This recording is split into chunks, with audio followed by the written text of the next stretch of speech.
The weathered hand trembled as it clutched the crumpled $20 bill, the last remnant of 73 years of honest work. Jasper Hawthorne stood at the back of the livestock auction barn, his boots worn thin as paper, watching the magnificent chestnut mare circle the ring with the grace of a dancer. Her coat gleamed like burnished copper under the harsh fluorescent lights, but it was her eyes that captured him, intelligent, proud, yet somehow broken. The auctioneer's voice boomed across the crowded barn. "Lot 47, folks. This here's Crimson. Glory, a registered quarter horse with championship bloodlines. She's been through some hard times, but look at that confirmation. We'll start the bidding at $500. Jasper's weathered fingers tightened around his meager offering. $20. It might as well have been 20 cents in a place where horses sold for thousands. The other bidders wore pressed shirts and polished boots, their hands casually raised as numbers climbed. $600, $700, $800. He'd walked 12 miles to get here, his old pickup truck having finally surrendered. To rust in time 3 months ago. The Social Security check barely covered his rent on the tiny apartment above Morrison's feed store, and the part-time job sweeping floors at the diner paid just enough for beans and bread. But when he'd heard about the auction, about horses being sold to the highest bidder, some destined for good homes, others for darker fates, something stirred in his chest that he hadn't felt in decades. The mare's story was whispered among the crowd. Once a champion barrel racer, she'd been abandoned when her owner faced financial ruin. She'd spent months in a neglect case, her spirit dimmed but not broken. Now she stood in the ring, ears pricked forward, as if she understood that her future hung in the balance of dollars and cents. "Do I hear 900? The auctioneer called, out scanning the crowd with practiced eyes. Jasper remembered his own mare, Buttercup, who'd carried him through 40 years of ranching before old age claimed her. He remembered the way she'd nicker when she saw him coming, the trust in her eyes, the partnership that went beyond words. That was 15 years ago, before the ranch was sold, before the world changed and left old cowboys like him behind. The bidding slowed at $1,200. Only 2 serious buyers remained.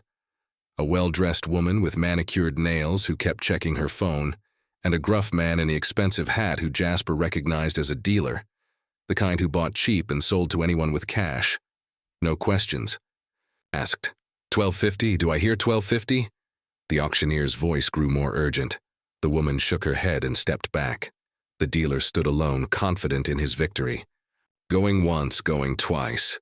That's when Jasper raised his hand, his voice cracking like autumn leaves as he called out, $20. The barn fell silent.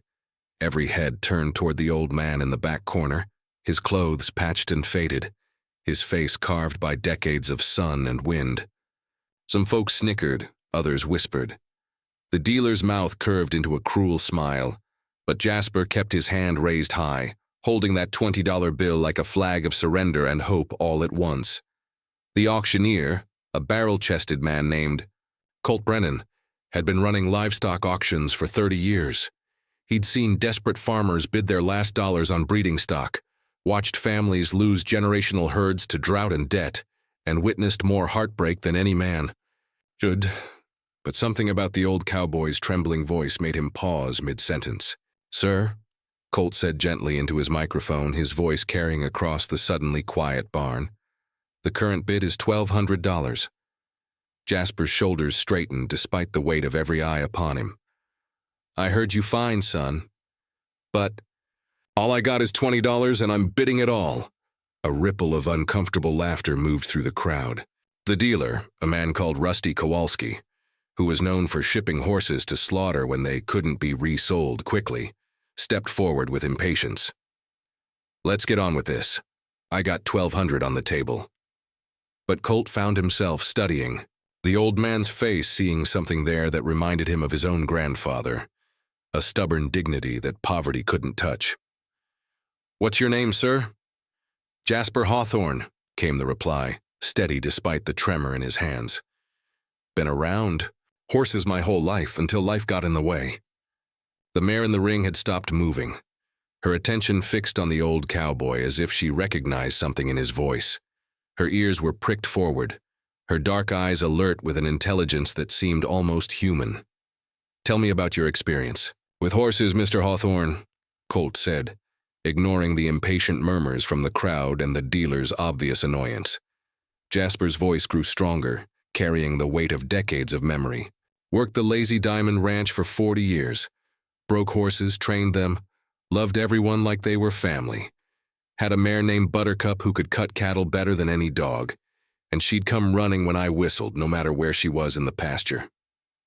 An older woman in the crowd nodded knowingly. Several ranchers exchanged glances, recognizing the name of the respected operation that had closed when corporate agriculture moved in. Had to sell when the owner died and his kids wanted quick cash. Jasper continued, his voice catching slightly. "Been living in town ever since, but I never stopped dreaming about having one more chance to make a difference for a horse that needed it." Rusty Kowalski spat tobacco juice into a cup and stepped forward aggressively. "This is touching and all, but I got cash money and places to be. $1,200, final bid." The mare suddenly snorted and backed away from Rusty, her eyes rolling white at the edges. She'd been calm moments before, but something about the dealer's presence clearly agitated her. She pranced nervously, her hooves echoing in the suddenly tense barn.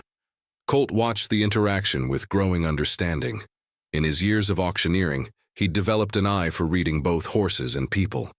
He could see the fear in the mare's eyes when she looked at Rusty, and the longing when her gaze drifted to the old cowboy in the back. "Mr. Hawthorne," Colt said slowly, "what would you do with this mare if she was yours?" "Give her a home where she's wanted," Jasper replied, without hesitation. "Brush her coat every morning. Make sure she gets good hay and fresh water, and maybe teach her that not all humans will hurt her. She's been through enough. Look at her eyes. She needs someone who understands that a horse ain't just livestock, but a partner." The crowd had grown completely silent now, even the restless children sensing the gravity of the moment.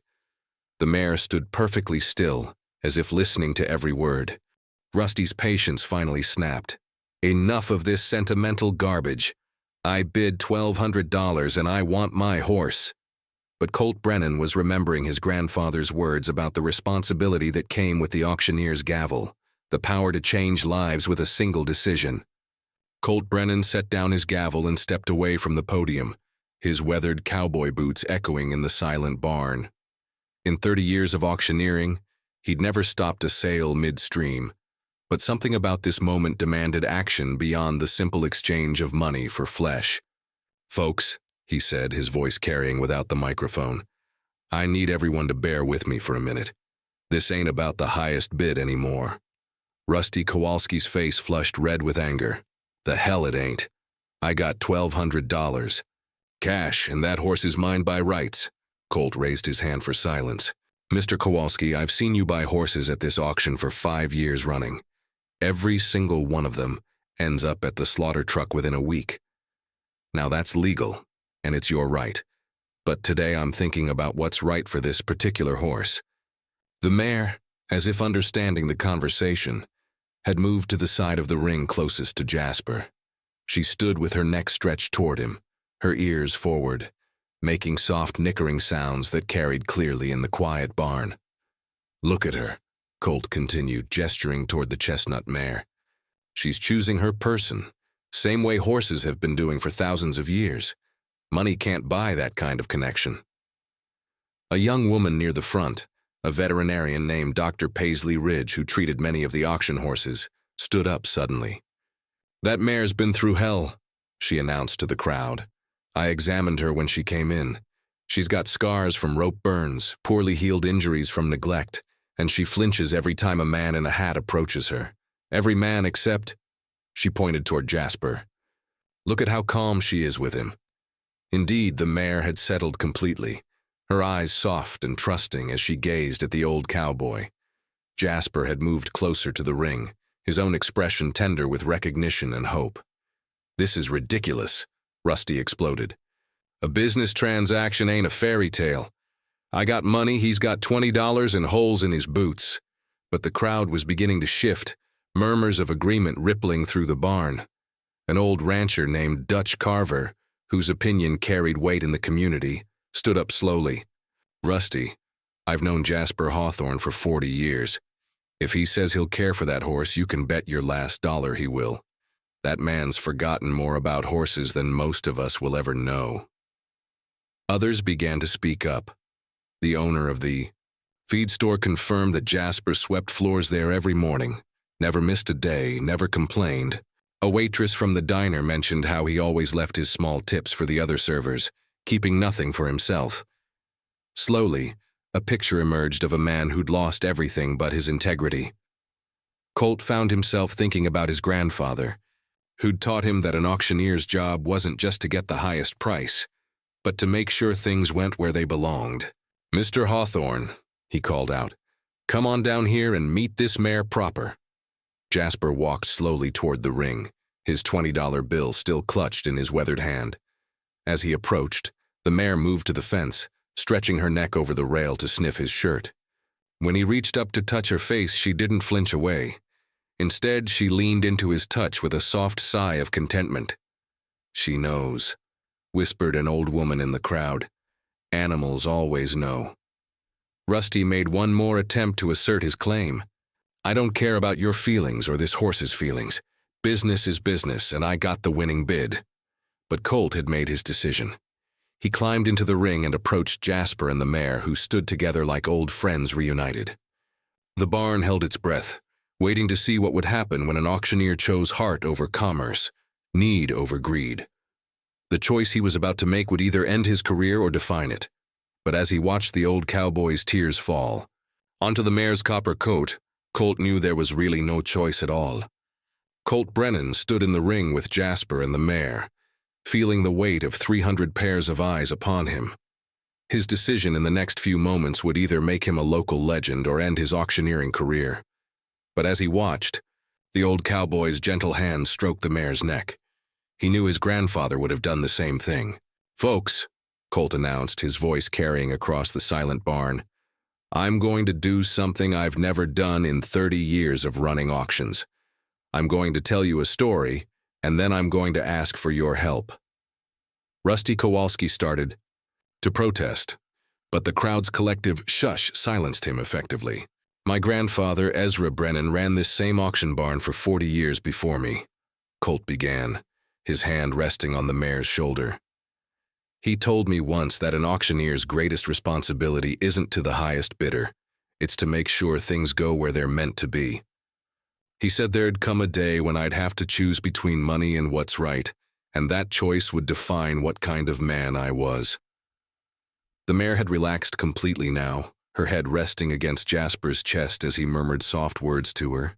Several people in the crowd were wiping their eyes, touched by the obvious connection between the broken-down cowboy and the traumatized horse. "This mare, Crimson Glory, she's been through hell," Colt continued. "Dr. Ridge examined her and found evidence of abuse, neglect, and trauma that would break most animals' spirits. But look at her now.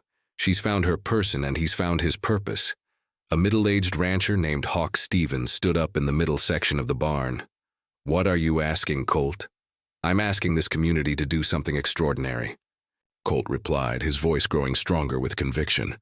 "Mr. Hawthorne's got $20 and the biggest heart in this barn. Mr. Kowalski's got $1,200 and a one-way ticket to the slaughter truck. I know which one my grandfather would choose, but I can't make this decision alone." Dr. Paisley Ridge stepped forward. "If the community helps Mr. Hawthorne get this horse, I'll donate all veterinary care for the first year. She needs dental work, proper nutrition therapy, and some minor surgery to repair old injuries. That's easily $800 in services." Dutch Carver nodded approvingly and stood. "I'll donate feed. Good alfalfa hay and oats for 6 months. That's another $300. A woman named Cricket Johnson, who ran the local tack shop, raised her hand. "Halter, lead rope, brushes, and basic care supplies. Count me in for $200 worth." One by one, members of the community began to stand. The blacksmith offered to trim the mare's hooves for free. A hay farmer pledged winter feed. The owner of the local grain elevator promised a discount on supplements. Even some of the younger folks, moved by the display of community spirit, emptied their pockets to contribute whatever they could. Jasper stood in stunned silence, tears streaming down his weathered cheeks as his neighbors, many of whom he barely knew, came together to make his impossible dream possible. The mare seemed to sense the shift in energy, her eyes bright and alert as she watched the proceedings. But Rusty Kowalski wasn't finished fighting. "This is illegal," he shouted over the growing excitement. "I had the winning bid. You can't just change the rules because you feel sorry for some old fool." The barn fell silent again, all eyes turning to Colt. This was indeed uncharted territory. No auctioneer had ever stopped a sale for reasons of conscience rather than legal technicality. Rusty was right about the rules, even if he was wrong about everything else. That's when Jasper Hawthorne did something that surprised everyone, including himself. He straightened his shoulders, looked Rusty directly in the eye, and made a counteroffer that would change everything.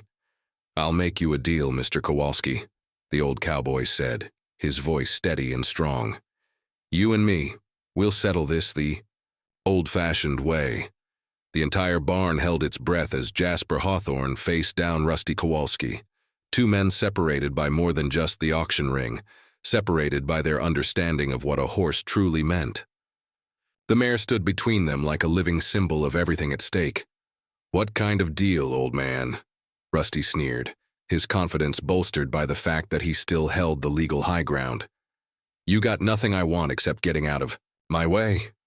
Jasper's weathered hands were steady now, his voice carrying the authority of a man who'd spent 40 years earning respect in the hardest possible way. "A horsemanship challenge. You and me, right here, right now. Whoever can gentle this mare and gain her trust in the next hour wins her fair and square." The crowd erupted in murmurs of excitement and disbelief. Colt Brennan found himself grinning. Despite the irregular situation, this was exactly the kind of solution his grandfather would have appreciated. "That's the most ridiculous thing I ever heard," Rusty protested. "I don't need to prove anything to anyone. I got the winning bid." But Dr. Paisley Ridge stepped forward, her professional opinion carrying weight. "Actually, it's not ridiculous. At all. This mare has severe trust issues with men, especially men who approach her aggressively. Any potential owner should prove they can handle her safely." Dutch Carver nodded approvingly. "Makes sense to me. Horse like that could hurt someone if they don't know what they're doing." The crowd began to chant softly, "Challenge! Challenge!" Even some of the other bidders who'd been silent during the auction found themselves caught up in the drama. Rusty looked around the barn, seeing faces that had turned distinctly unfriendly. He was an outsider here, a dealer who swept in for auctions and disappeared, while Jasper was clearly beloved by the community. But his pride wouldn't let him back down, especially with his reputation on the line. "Fine," he spat, "but I go first, and when I prove this is all sentimental nonsense, I want that horse loaded in my trailer with no more interference." Colt set the terms. 30 minutes each. No ropes, no force, no equipment, except what's already in the ring. Whoever can halter the mare and lead her calmly around the ring wins. Fair? Both men nodded, though Jasper's agreement came with a gentle smile while Rusty's was accompanied by a curse. The mare, as if sensing the change in atmosphere, had moved to the far side of the ring and stood with her back to the fence, watching both men warily. Her intelligence was evident in the way she assessed each person, her ears swiveling to catch every sound, her eyes alert to every movement. Rusty entered the ring first, his boots hitting the dirt with confident authority. He pulled off his hat and approached the mare with the swagger of a man who'd handled thousands of horses. But as he drew closer, the mare's posture changed dramatically. Her ears pinned back, her eyes rolled white at the edges, and she began to dance nervously along the fence. "Easy there, girl," Rusty said, but his voice carried an undertone of impatience. When the mare shied away from his outstretched hand, he muttered something under his breath and tried to corner her against the fence. The mare's response was immediate and dramatic. She reared up on her hind legs, her front hooves pawing the air dangerously close to Rusty's head. The crowd gasped collectively as he stumbled backward, his confidence evaporating. "She's crazy," he shouted. "This horse is dangerous." But Dr. Ridge shook her head. "She's terrified. Look at her body language. That's pure fear, not aggression." For 25 minutes, Rusty tried every trick he knew. He attempted to approach from different angles, used his hat to direct her movement, even tried to lure her with handfuls of hay from the corner of the ring. But the mare remained wild-eyed and skittish, flinching away from every gesture, her breath coming in short, panicked huffs. When Colt called time, Rusty was sweating and frustrated, his expensive shirt torn and dirty. "That horse is rank," he declared. No one could gentle her. The crowd murmured skeptically as Rusty exited the ring, his defeat written clearly across his flushed face.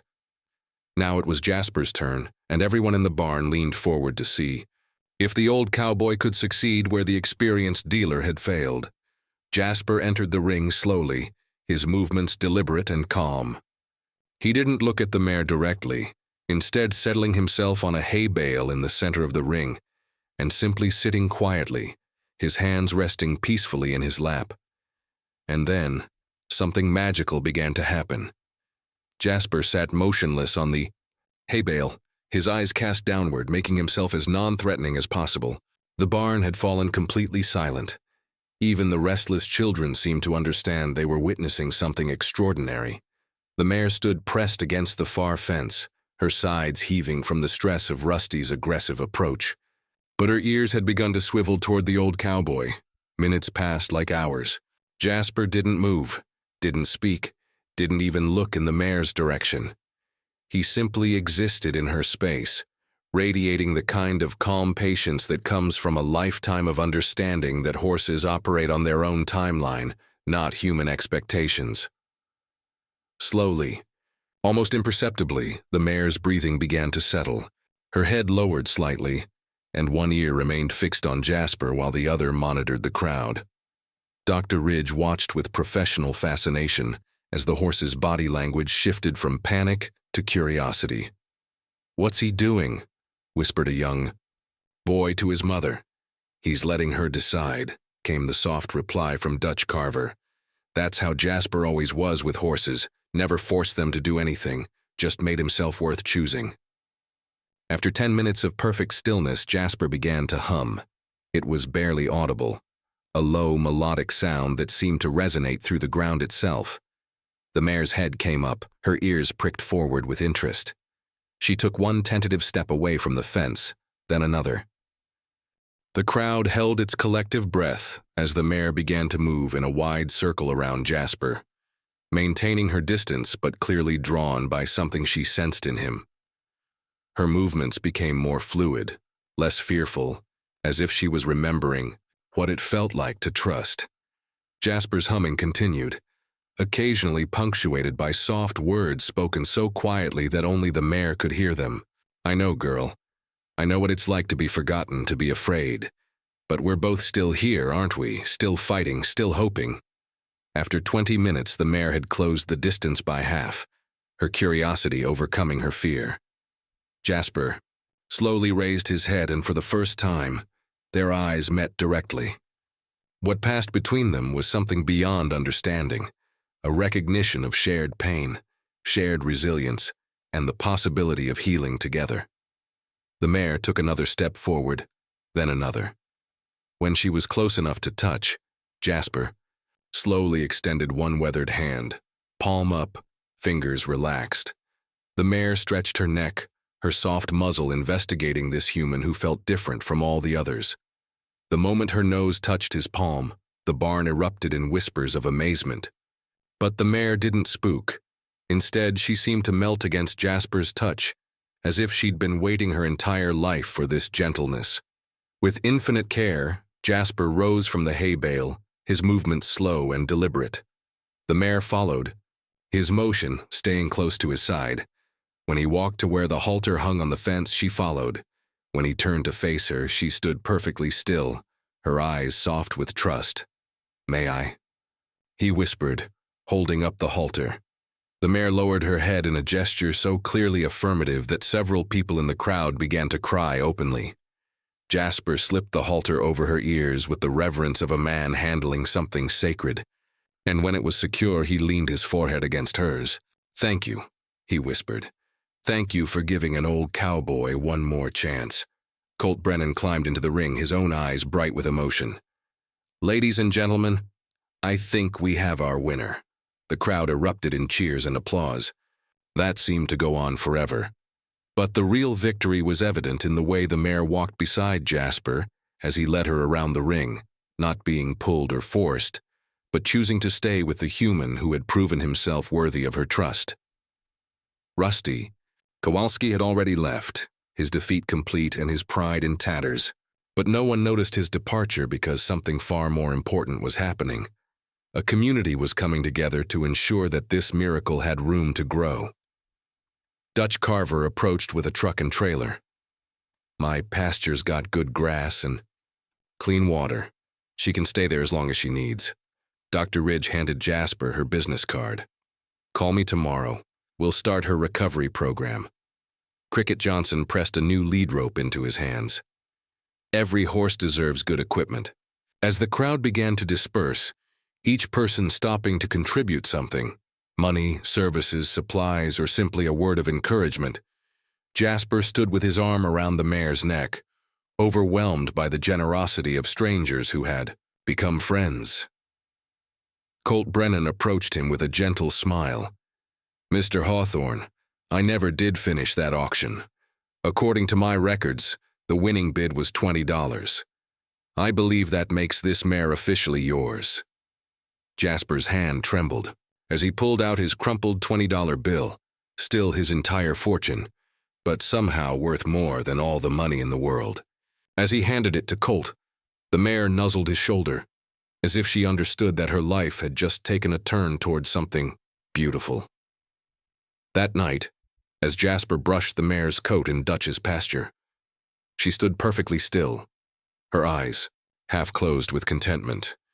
They had both been forgotten by the world, both written off as having no value. But together they had found something priceless, proof that sometimes the best things in life can't be bought. They can only be earned through patience, kindness, and the courage to believe in second chances. The old cowboy and his miracle mare had found each other at exactly the right moment, when they both needed to remember that being broken doesn't mean being worthless. Sometimes it just means being ready to heal. And in the years that followed, whenever people spoke of the day, an old cowboy bid his last $20 for a traumatized mare, they would smile and shake their heads in wonder, because they had witnessed something rare and beautiful. The moment when love proved itself more powerful than money, when community proved itself stronger than commerce, and when two broken souls found their way back to wholeness together. Thais, mare who came to be known simply as Glory, lived the rest of her days in that green pasture, never wanting for food, care, or the gentle touch of the man who had seen her worth when no one else could. And Jasper, who had thought his horse days were behind him, discovered that some dreams don't have expiration dates. They just wait patiently for the right moment to come true. In the end, the auction barn became famous not for the highest price ever paid, but for the smallest bid that ever mattered, $20 and a lifetime of love, which turned out to be worth more than all the money in the world.